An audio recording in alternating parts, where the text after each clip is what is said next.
Good to see you again on Newsdesk. I bet you'll have a great time today. On the program this morning, we'll discuss the economic partnership agreement which Ecowas leaders failed to sign. I'm sure you already know that, but what exactly does this mean? We'll get into the matter and the course of the program as we speak to some people who can give us insight into it. Don't forget that you can share your thoughts with me on this and the many more we'll discuss on the program today on our social media platforms. Join News on TV, on Facebook, and on Twitter. I also tweet at Kemini. I'll be glad to share your thoughts with the rest of us here. My name is Kemini Nyamani Amano, and you're welcome to Newsdesk.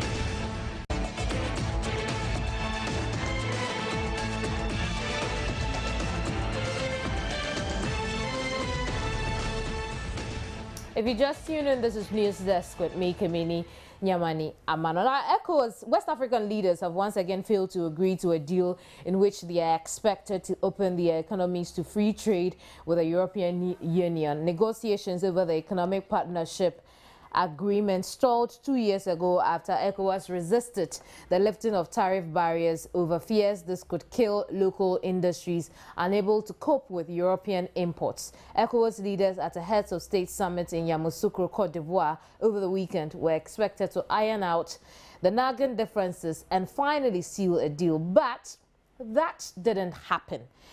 While the summit endorsed an agreement in principle, some member states, in particular Nigeria, voiced concerns over some technical issues. ECOWAS, as a result, has set a 2-month deadline to eliminate the lingering areas of disagreement. New chairman of ECOWAS, Ghana's President John Dramani Mahama, said in a statement that the regional bloc needs to negotiate an EPA that is beneficial to the sub-region and will contribute to the prosperity of its people.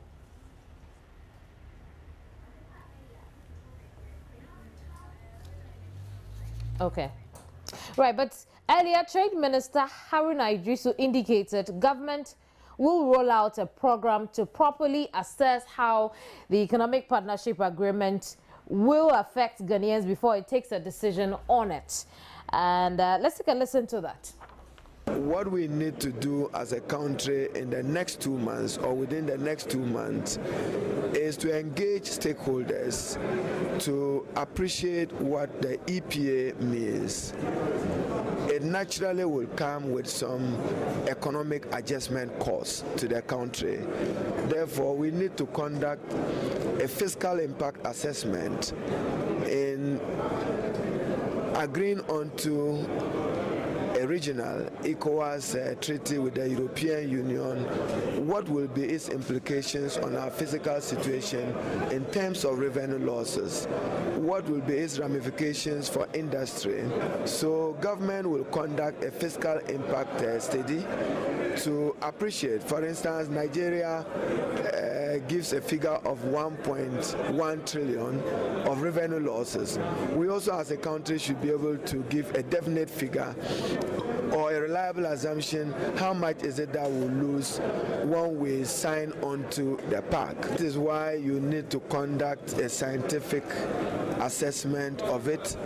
Thankfully, President Mahama has been recognized and appreciated as a new chair of the ECOWAS Heads of State and Government. In recognition and appreciation of his leadership, we trust that he would provide leadership in terms of the final compromise that will be reached with the European Union. We are joined over the telephone by Associate Director, Center for Regional Integration in Africa, Dr. Vladimir Nchidanso. Thank you very much, Dr. Nchidanso, for joining us on Newsdesk. Hello, Doctor. Can you hear me?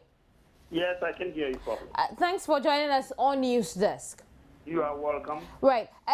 For the second time, Ecowas has failed to sign the EPA. What are your comments on this? Well, I think the way the EPA is structured as of now, I doubt if it will be anything proper for ECOWAS to sign it. And I'm very happy that they've shelved it again. Several technical issues some of us have been writing about and talking about that we need to look at. Ghana's rush to sign the interim agreement was unfortunate because what is happening is that we need to really sign a new agreement because what we have now, the Lomé Conventions, have elapsed. One. Two, they are incompatible with the WTO rules.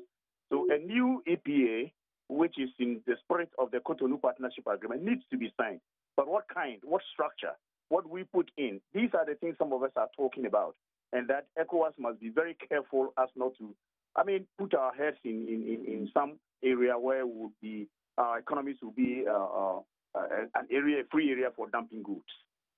President John Dramani Mahama, who is new chairman for the regional bloc, says there is the need to negotiate the EPA so that it's beneficial to all within the bloc. What will be some of the things that we need to look at again as we wait this 2-month deadline? The point is that there are several things to look at. In the first place, is the EPA compatible with Article 24 of the WTO rules, which enables such EPAs to be signed? That's the first thing. The second thing is, what are the things that will make it possible for our economies to fulfill the three main things that the WTO is talking about: differentiation, discrimination, and development? Will it develop our countries? Will it differentiate between us and other countries that are more developed than we are? And will it give us any kind of discrimination? So these things are not being fulfilled.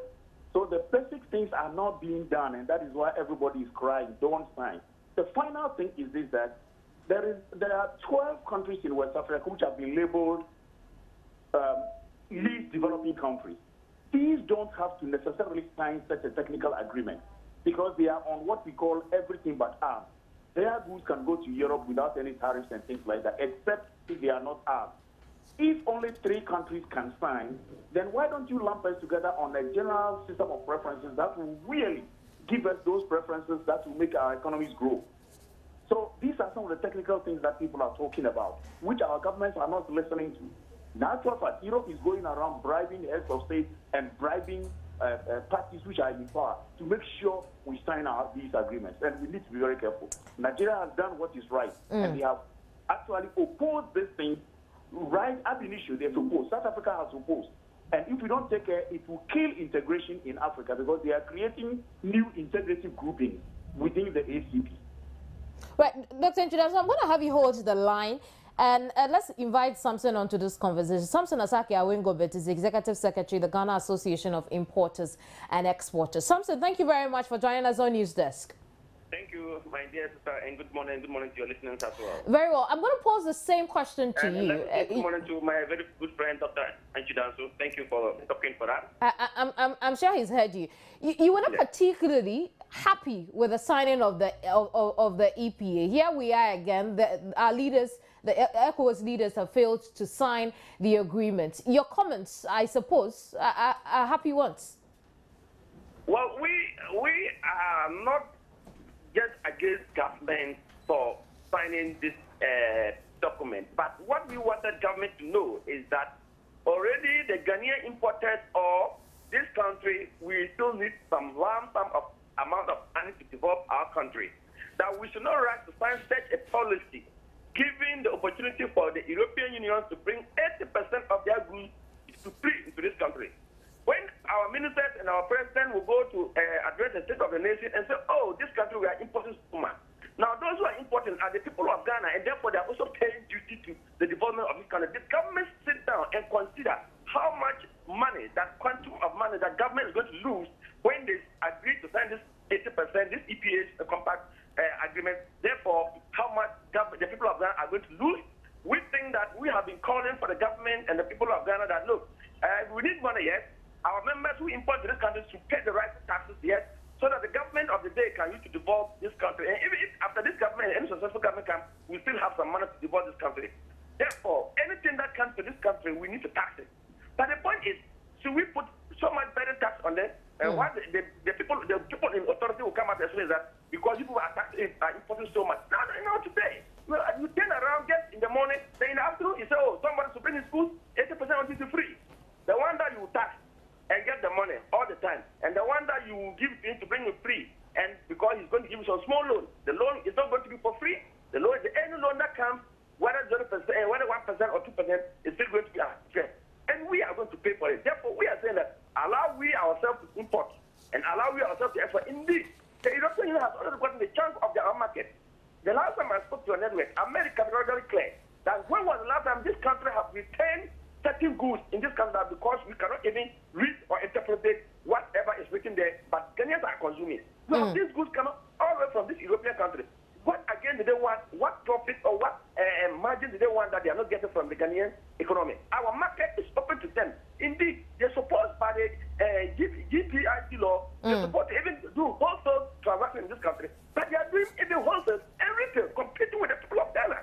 It is time for someone to stand up and say, look, enough, it is enough. We cannot sell our birthright to the white. We cannot sell our birthright to the European Union just because they want to give us some small loan for us to come. We, the people of Ghana, like Nkrumah said it, committed, and that was why on the 1957, the country was the first country in West Africa to have independence into this country. Therefore, the capabilities, the knowledge, the professors, those who help Nkrumah, they are still in this country. Let everybody bring their mind. Let us see how can we widen our tax net, reduce it so that everybody can pay. What can we tighten the loopholes so that everybody the taxes they want cities.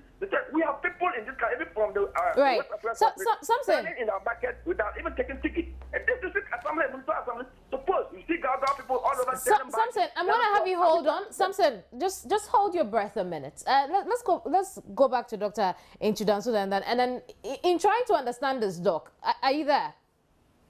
Hello. Dr. Inchudanso, in trying to understand this EPA with the EU, one question comes up. Do we need this as a country, as a regional bloc? Do we need this? Certainly, I can understand my brother's anger. The point is that we need to. No two ways about it. The WTO is a rule-based, member-driven organization.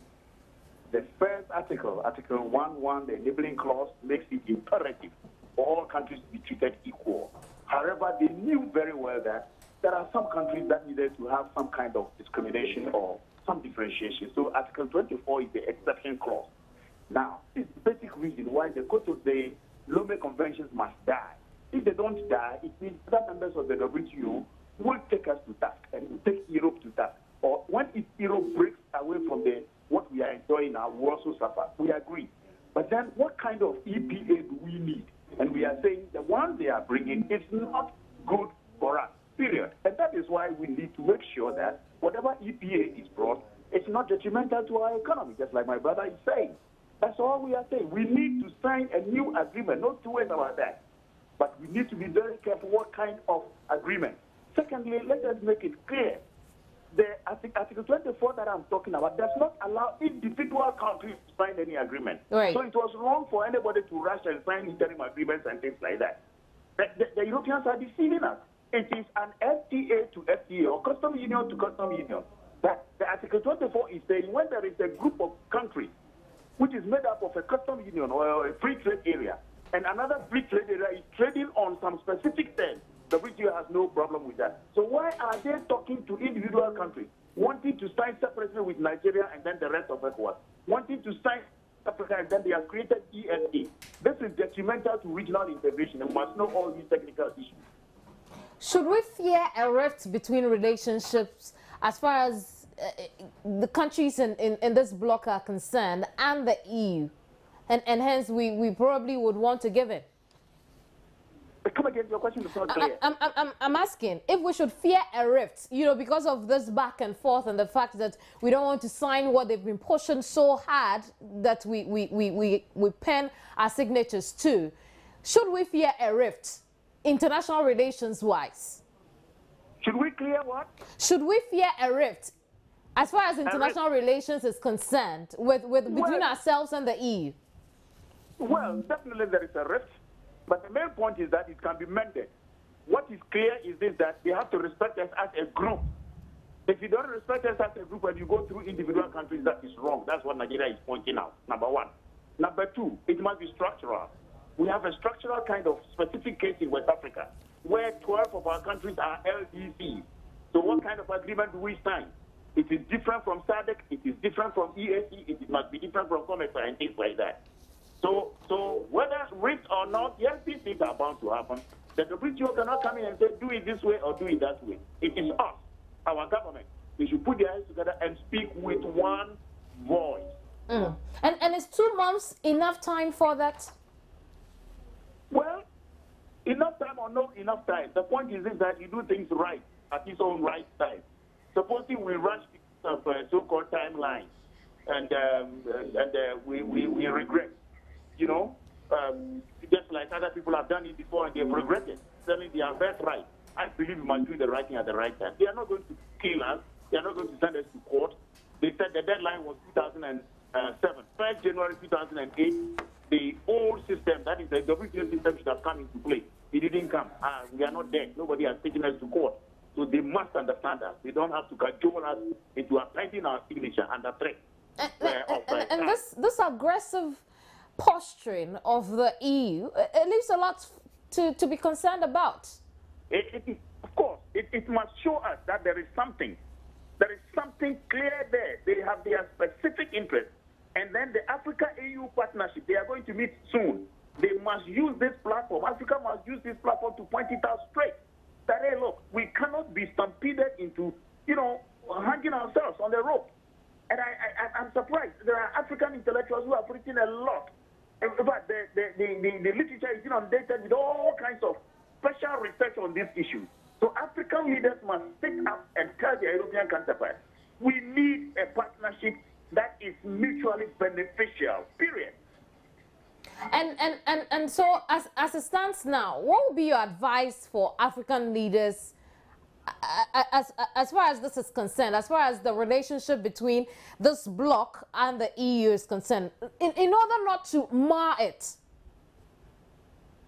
It cannot be marred. They need as much as we need them, I tell you. They need us. Because even around this EPA, when we said we were not ready, they were ready to give us money to put our house in order. They need us. So under that mutually respectful kind of mutual need, we would have to talk more. Nobody should threaten each other. First and foremost, Africa should be united. That's number one. Number two, all the regional economic blocs should be steadfast and persevere in their struggle to get a good agreement. And the oneness, that's very important. Meanwhile, they should know that EPA must strengthen integration, not derail integration. What is coming towards us now will derail Ecowas. Ecowas, we are not going to go into our individual country kind of this thing. So I'm saying the biggest advice is so that whatever we sign must help integration and not derail integration. Right, Dr. Vladimir, I'm going to have you hold the line. Let's speak to Samson briefly. Samson. Yeah. What are your expectations for the re-signing, if it should happen? Come again, I didn't get that your question right. What are your expectations of this renegotiation? Okay, what we want from the Import and Exporters Association of Ghana and as a good people of this country is that first and foremost, let us congratulate our African head of state for getting that wisdom that at that meeting that they were supposed to push it through and they will sign it, that they have advised themselves, no, we shall go back to our various countries again to make this. I think if you look at it, this is the second time countries want to come back to their various countries and then take submissions from the citizenry. It is important that we also use this opportunity to let the Minister of Trade and let President and the whole government machinery know that when they come back, they should let us know what actually went, what were some. They should open up the things that they want them to discuss, intellectual postmortem, so that the people of this country will be part in contributing some of the things that we want it to be in this document, this EPA compatible agreement, then what we don't want it to be there, so that we all have a clear vision. Then we know that, okay, we, the people of Ghana, agreed, not just that a few people of government have agreed because they need money to do what or to do what. We are looking at the future of this country, the interests of this country, and that is why we will support. Two, we also want government to know that we need to grow more of the export product. The cashew, we have only 80,000 tons that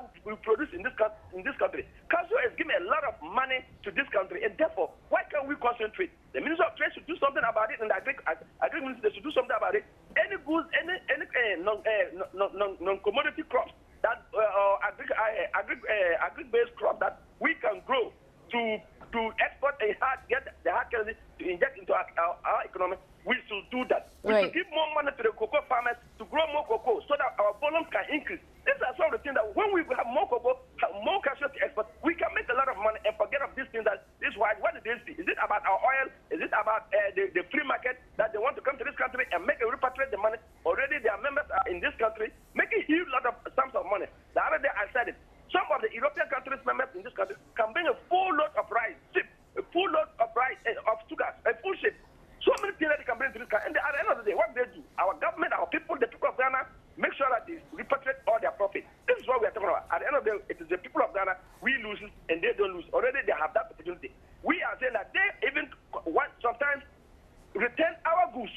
And we are aware that most of our goods doesn't even get to some of the European market. But at the end of the day, they will use this paperwork to deceive us. And when we sell finish, then when our goods get and say, oh, this goods is not up to the standard, and therefore it cannot enter our market. And when they say it cannot enter their market, they mean it cannot enter their market. But in this country, we have so many goods. Let's go to the market, let's go to the shopping mall, let's go to so many shopping centers. We will find goods that you and I cannot even read, but we are consuming them. This is the country we are talking about. And we will not allow anybody to use any international agreement just to come and kill our economy. Because so Samson, that's why I was asking, what would you rather government did? Because our little cash crops we have here, like you explained, sometimes you get there and they say it's not up to standard, and they are sent back. And if we were to have this, then we'll have them go through. Yes, that's the problem now. So let's look at our packaging. Okay, let us look at our packaging. Let us look at the technical experts that what are some of the standard things that we need to do as a people before our goods, when our goods get there, it goes through their port, it goes through their market, our people get the foreign currency injected into our economy, and then if these things are being done, then we think that we have the market, we have at least, if they have 80% of our market, we also have 60 to 70% of the market. Then we know that we are making it, but we cannot agree to something, and the following day they started returning our goods, and I'm saying that when they mean it, and when we mean it, we don't mean when we even Samson, you're a bit fast, and so I'm not sure I get some of the things you're saying. But if I understand you, your thing is there is competition from the EU as well, as far as your exports are concerned. Absolutely, that is what I'm saying. I'm saying precisely that government of Ghana should come back and let us all sit together as the people, bring people like Dr. Delali and Shudansu, those who understand the international relationship with what is happening. They will all deliberate, bring the importers association, bring exporters association, bring so many people that think that we are linked with this international trade. Then we all bring our expertise together to bear, so that at the end of the day, when the people of Ghana, when the government go and sign something, they sign on behalf of the people of Ghana, and the people of Ghana are happy. Not that government just go there and impose on that. And we are happy that our government listened to us, and they said that even though, let us also use the Import and Export Association, also use this opportunity to also congratulate President John Mahama for being elected as the Ecowas head of state. We are very happy, and we are available to speak to them around table. Samson, hold the line. Hold the line briefly. Let's go back to Dr. Chudan. So, Dr. Chudan, so you had Samson, who is the Executive Secretary for the Importers and Exporters Association. Their biggest fear is competition from the EU itself. How can this economic partnership agreement with the EU be skewed in such a way, or rather be drafted in such a way that it can help with that situation? Well, the ingredients for crafting such an agreement is already given by Article 24 of the WTO Charter State. They are all there clearly. It states that you need to show that what you are signing for will give some kind of discrimination, first and foremost. It is for differentiation. And finally, it must help development, the 3D. You know, unfortunately, what we are signing, every country upon country, Gambia's one, when I read it, I thought this is the tremendous with Gambia's economy. Ghana has done its own assessment. And so why can't they look at that and craft it in such a way that the 3Ds that the WTO itself says it must satisfy are fulfilled? You are going to differentiate between Ecowas and say Portugal, so that what you give ECOWAS will not be offensive in Article 1.1. Period. Now you are also giving it because you want to help ECOWAS develop. And 3, you are doing it because you want to have some sort of discrimination against equally developed countries. So what you are giving ECOWAS, you can't give it to the U.S. So this is all what it's about. But what is written, what we have read so far, creates a situation where we are at the losing end. And that's all we are talking about. They know that they don't want to cheat themselves, agree. But why do you want to cheat us? So the crafting is already there. The ingredients for having such an agreement is there. Now, when you look at Article 36A of the Cotonou Partnership Agreement, it's also clearly there. Why they are bypassing the Cotonou Agreement, which gives birth to the EPA, I don't understand. Right, Dr. Njudan, so the Trade Minister, Haruna Idris, has mentioned that they roll out a program to see how the EPA with the EU would affect Ghanaians. Let me take your initial thoughts on this, and then we'll get into how this program can be rolled out. Well, it's a positive thing he said, but I tell you, I've argued this thing out with some very serious government officials, some of them who are ministers today. I've argued this thing out, and my mind is that such persons have already made their mind that it's good, we have to sign. And I'm saying they should be cautious. So if my brother Idrisu is now saying that we need to now find out, and I think there is a work done already. We need to read that thing and see and work it in today's terms, how Ghana will benefit or lose out. I think the Third World Network has come out very strongly with data to show how in the present state of the EPA we are losing. And I am of the opinion, I have written several articles, so I'm of the opinion that what we are doing is incompatible rather with Article 24 of the WTO, which gives us the chance to start it all over again. So it is about time we all sat down, found out what is wrong with A, B, C, and how to recraft the whole thing. And I believe in the technical team that is going to look at the ECOWAS thing. If they consult some of us, we'll be too ready to bring our mind. Dr. Njudan, so I'm going to have both of you host the line. Let's take a listen to Foreign Minister Hannah Tete. She spoke at Yamoussoukro. Let's listen and come back. The EPA has been negotiated over a period of 10 years. 10 years. 10 years is a long time, right? And in the course of beginning these negotiations, there have been concerns raised by the private sector, by civil society. There have been studies done by organizations, including African organizations, about the challenges of an EPA that is not well balanced.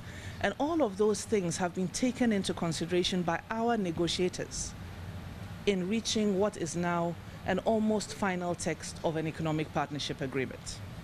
And so we really, at this meeting, we're at the tail end of a process that has taken 10 years to get to this point in time. But what are we talking about in an economic partnership agreement? Well, what we're talking about is essentially we are having an agreement with the European Union where we are guaranteed continued duty-free, quota-free market access to the EU market for our exports, in turn for liberalizing our tariffs, in other words, eliminating tariffs, over 75% of tariff lines over a period of 20 years. I have to emphasize, 20 years.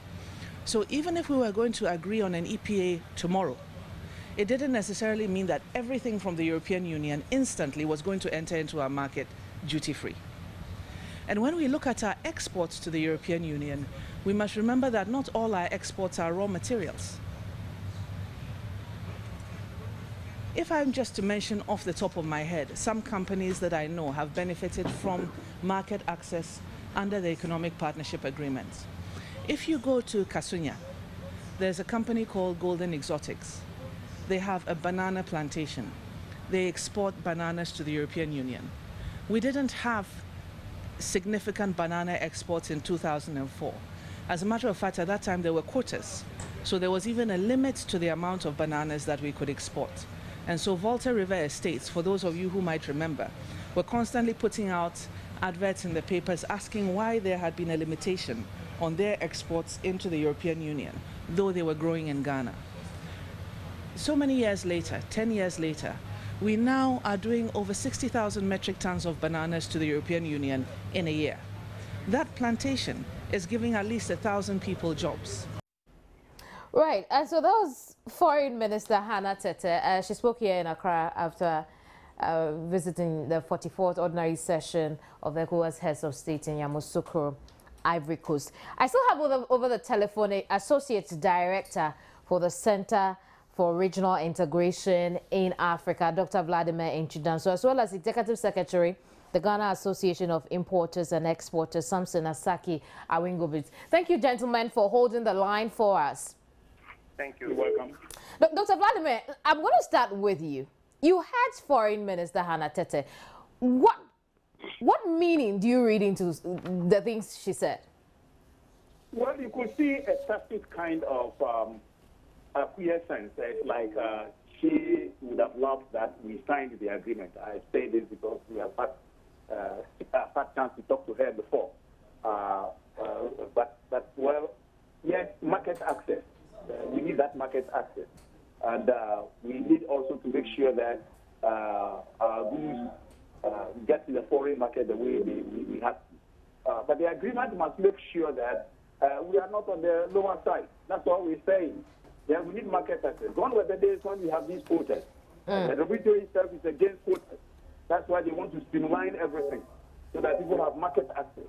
And market access has been the biggest problem of African countries, or generally the ACT countries.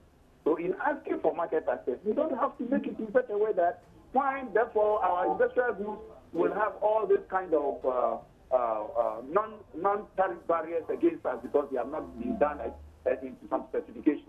So we want an agreement that will clearly define what we mean by market access and how we can get to their market and how they can get to our market. That's all there is to it.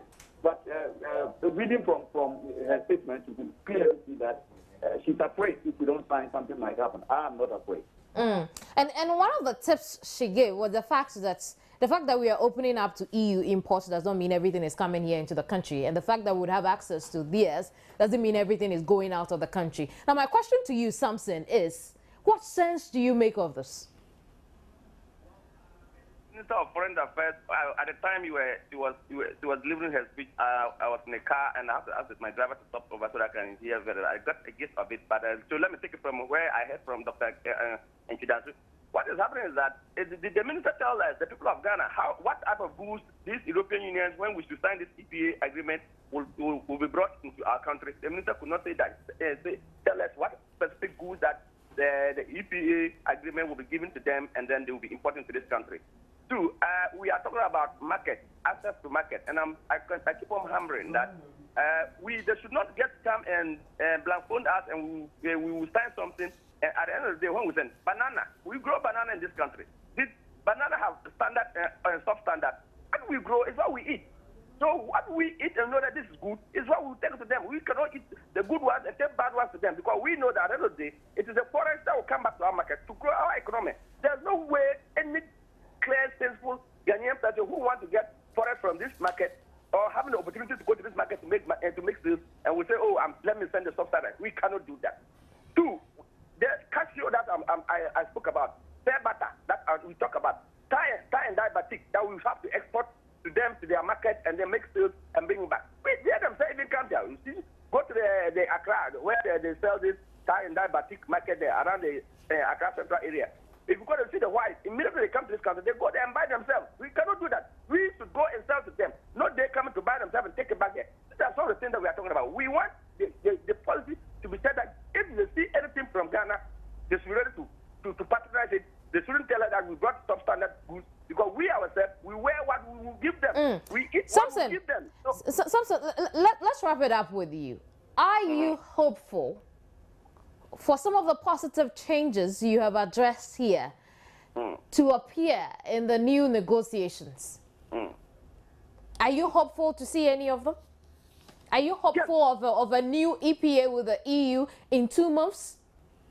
But we want this issue that we are raising now, everybody's raising, is being addressed and they accepted the policy is to be a policy. We don't want a situation whereby we will go ahead after in the next 2 months, sign the agreement, and then or making the changes that the people of Ghana are calling for, and which I'm sure as we are doing the deliberation now, the government agencies are listening very widely, and they are taking into consideration of what we are saying. So we might not have the opportunity to sit in the round table to discuss whatever technical agreement they are bringing for us to look at it. But indeed, as we also speak to the major radio station and the major TV station like your station, we know that government agencies and government is listening very carefully, and they are taking a cue to what we are saying. They may consider some, they might not consider some, but at the end of the day, whatever the government will take the decision, it should be a betterment to the people of Ghana and not only to the government in power. That is why we want government to be aware. Indeed, we will be very glad if the market is open for that, and we can have more, we can grow more, and export more, we can produce more, and export more, to get more of the forex to inject into our market. We will be very happy. Indeed. Very well, Samson. Pleasure talking to you. I'm grateful for your company. Samson Asaki Avingobit is Executive Secretary of the Ghana Association of Importers and Exporters. But I still have Dr. Vladimir Nchidanso, Associate Director, Center for Regional Integration in Africa, over the telephone. Doc, thanks for holding on again. But this program, the Trade Minister is looking forward to introduce, roll out, so that we can assess once again the EPA. How should we go about this? Who should be the stakeholders in this? We have all kinds of people who are very much interested and who will be affected. First and foremost, the people of Ghana generally. So I believe it is that the ordinary man must understand what we are finding out to make it. The next is actually the people who are the import and export. Of course, to some importers, and especially in the situation, many more people would like to import cheaper goods and dump them on our market. But then it is detrimental to the economy because we'll be importing more than we are exporting, and that will have our balance of payments in equilibrium all the time. So the importers will be, but more importantly, the exporters, the manufacturers, the farmers of this country, and the intellectuals. So if we have all these group of people, and especially if we commission people who understand the issues, bring up all that it means to our economy. As I said, many countries are doing these studies already. Many countries have done their studies. And then we bring it to bear on government. Notice that governments always want the easier way out. And I'm thinking that one day, Ecowas will succumb, they'll break in, and then sign this agreement because they wouldn't care. The future generation will have to bear it. In other words, Doc, you're not hopeful of changes in 2 months. Come again? In other words, you're not hopeful of any changes to this EPA with the EU. Some little changes will be made. A lot of changes have gone through since 2006. A lot of changes. The inputs have been very great. Then the EU steps backwards a little. A little. When we say we don't want this, we don't want this, they make some XY formulas, and then we move forward a little and a little. And I believe this show of unity among Ecowas members is great. It may bring about some little changes. But I tell you, no matter how the EPA is signed, it will be detrimental to Ecowas economy. I don't say we shouldn't sign any EPA, but I'm saying we should sign an EPA which is commensurate or which is compatible with what Article 24 gives us. If we go by that, the world is at peace. Absolutely. Doc, we'll move away from that and then speak briefly about President Mahama's chairmanship of the regional bloc. Now, some of the areas is expected to focus on peace and security, economic integration and development in West Africa, which would include expansion, rehabilitation of infrastructure as well. So let's first of all take a listen to his acceptance speech. When we come back, we'll take a look at some of the issues he will address and how he should be going about it. The first, naturally, would continue to be peace and security. Our region requires continuous stability and security if we're going to succeed in attracting the investments that are much needed to help us achieve rapid and sustainable development for our people. I'll therefore build on the achievements of my predecessors and consolidate the peace in Mali and in our entire sub-region. With the support and cooperation of the international community, we want to see the people of Mali enjoy the admirable position they once occupied in Africa as a stable, peaceful, and democratic nation. We will also work to support our sister nation of Nigeria in their fight against the menace of murder and destruction caused by Boko Haram. Secondly, Excellencies, we will be focusing a lot of attention on the economic integration and development of West Africa. Regarding the economic partnership agreements with the European Union, everything must be done to ensure that the people of West Africa are given an agreement that delivers the best results for their upliftment and prosperity. My third area of focus will be the development, expansion, and rehabilitation of infrastructure that can help our region to develop faster. We will galvanize support behind the West African gas pipeline project so we can guarantee energy security for our people. We will also strive for progress on the Abidjan-Lagos Highway Corridor and the expansion of the ports and harbors that serve not just our individual countries, but all of the West African region. Right, Doc, so that was President Mahama in his acceptance speech in Yamoussoukro. Now, I want us to settle down on peace and security. Like we heard him, one of his biggest hurdles would be the Boko Haram issue in Nigeria. And we've seen Nigeria itself pick up a new tactics of how to deal with the situation. What difference can President Mahama make as chairman of Ecowas? It can make a big difference. I've always said that the Boko Haram issue is not a Nigerian issue. It must be taken as a certain kind of problem. And I'm very happy, with his speech. I read it yesterday, and I knew that this is the way to go. First and foremost, look at the tripod of integration, infrastructure, and peace and security.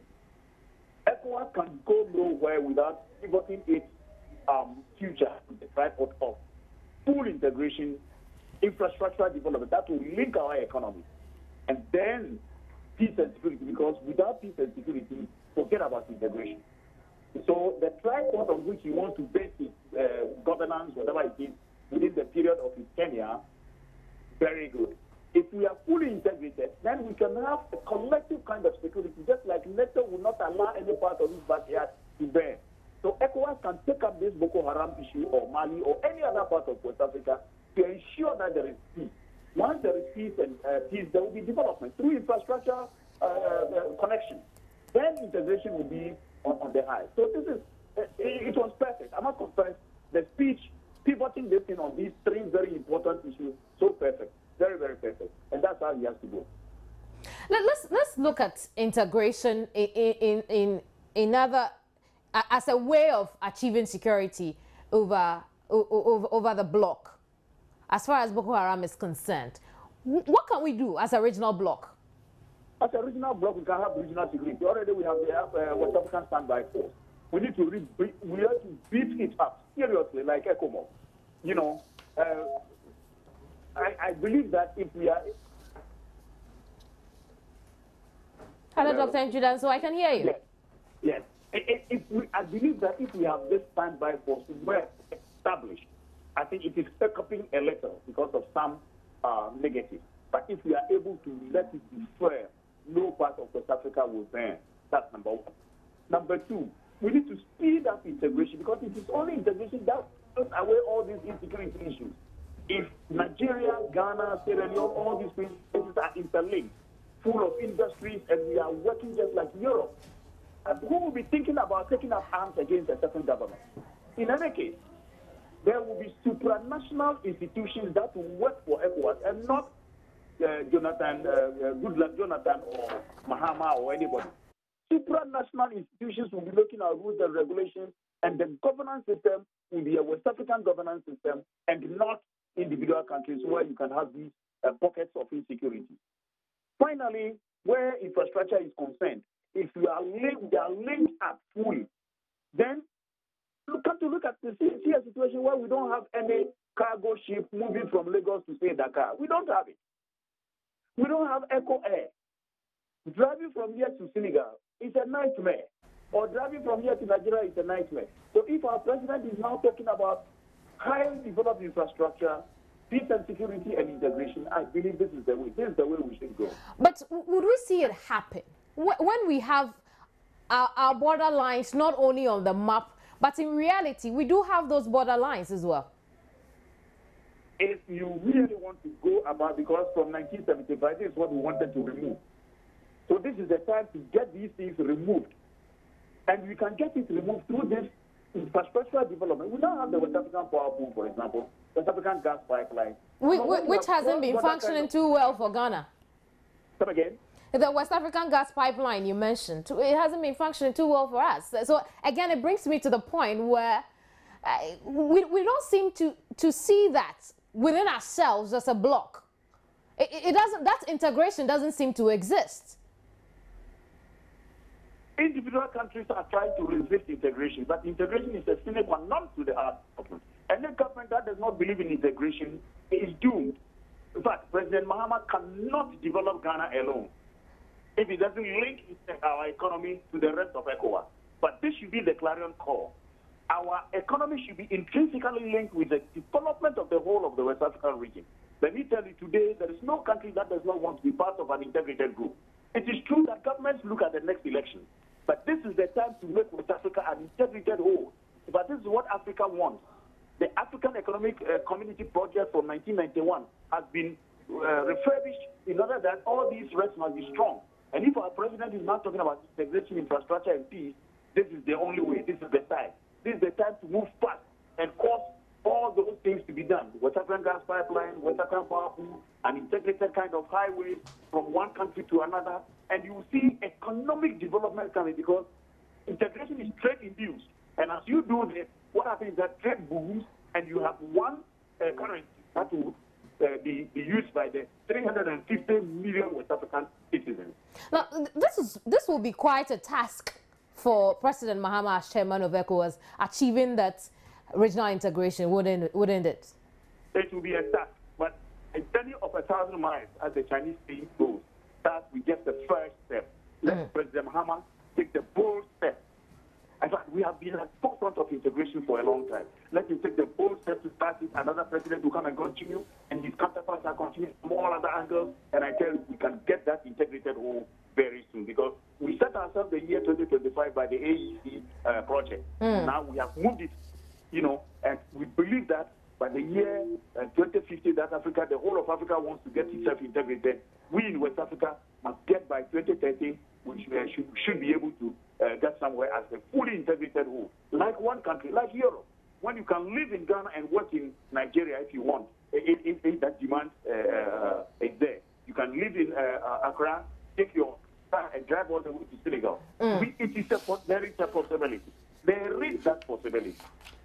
I see. Now let's settle down on Boko Haram again. How integrated infrastructure development could help with the situation in northern Nigeria. Now the new tactic for the Nigerian government is to increase development in that part of the country.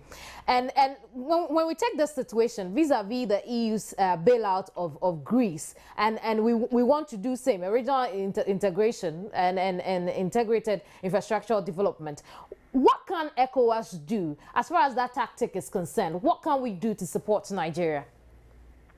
We are not going to use ECOWAS to develop Nigeria for developing sake. Supposing we have this Trans-Sahel highway that we are talking about and the Trans-Sahel railway. There is a railway from Dakar that moves through Bobo Dioulasso, that is Burkina Faso, right? And moves to Nigeria. It's underdeveloped. Supposing we have that railway line running effectively, and ECOWAS has also developed a plan where you have two corridors, one running from Ghana all the way to the north, beyond Hamile, right? If you have such infrastructure development on the Sahel area, where will Boko Haram be? Because then we have bringing along lines, big activities that will make people not be Boko Haram because they say Western education is a haram. Fine. But it is the Western education that enlightens them. So all those places over there will be very much enlightened, not by Western education, but by economic development. So when we develop this, the Sahel zone, it will not be a heaven anymore for rebel activities, for Akim or Qaeda or any other person to take hold of the place because it will be developed. People go to school. People use their skills to work in factories. When they work in factories, they have no business taking up guns. So while Nigeria is perfecting it and making sure that the north is developed, ECOWAS will be developing the region. And the region will be linked to Boko Haram areas. Once it is linked to those areas, they will be more interested in trade rather than in arms. Dr. Nchidanso, we'll leave our conversation here for now. Thank you very much.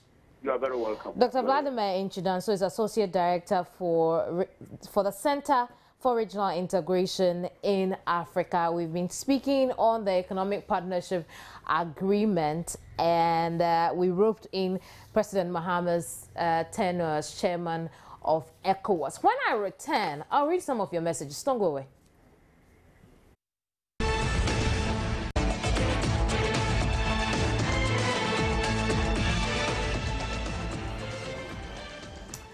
Right, I'm glad you stayed on Newsdesk. Just before I wrap up, let me read a few of your messages on Facebook. Joseph Watting says, I believe the President, John Mahama, and his government team will surely find a way for this negotiation. Meanwhile, Prince Megamind Rich says, the Europeans won't even give the chance to place this deal on our doorstep. Had we planned and invested in our manufacturing industries, we started using electricity since 1966. We can't even manufacture a cable.